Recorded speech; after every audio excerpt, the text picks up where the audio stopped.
everybody, my name is Chris Bowen and I'm a Director of Digital Projects at the Canada Revenue Agency. I was going to take a couple minutes to talk to you about self-reflection today.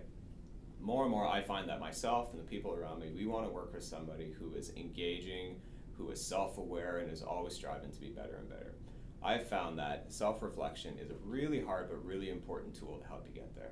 So I've come up with 4 practical tips that hopefully will help you get the ball rolling in your self-reflection. So the first would be to take time to educate yourself on competencies. The Treasury Board Secretariat has their key leadership competencies. The Canada Revenue Agency, we have our own competencies. And there's a lot of really good language, a lot of tips, a lot of stuff in there that will help you to start to recognize and be able to label some of these things that you might be noticing. It'll give you a common language with the people around you, and it's becoming more and more prevalent in government. So it's good to know what it is that these competencies are representing. The second tip would be turn to others. It can be really hard to notice stuff about yourself, but colleagues around you, employees, managers, they all notice stuff about you. They probably have ideas about what you do really well, they have ideas about where you could grow, so ask them. Ask them and then take that information back and think about what we just learned in the competencies and what does that tell us about ourselves.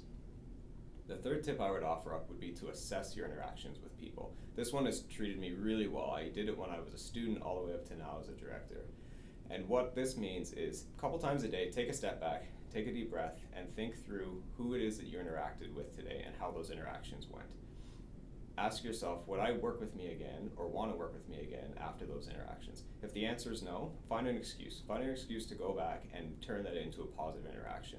That will leave things positive between you and that other person, and you'll start to develop a reputation as somebody who's good to work with.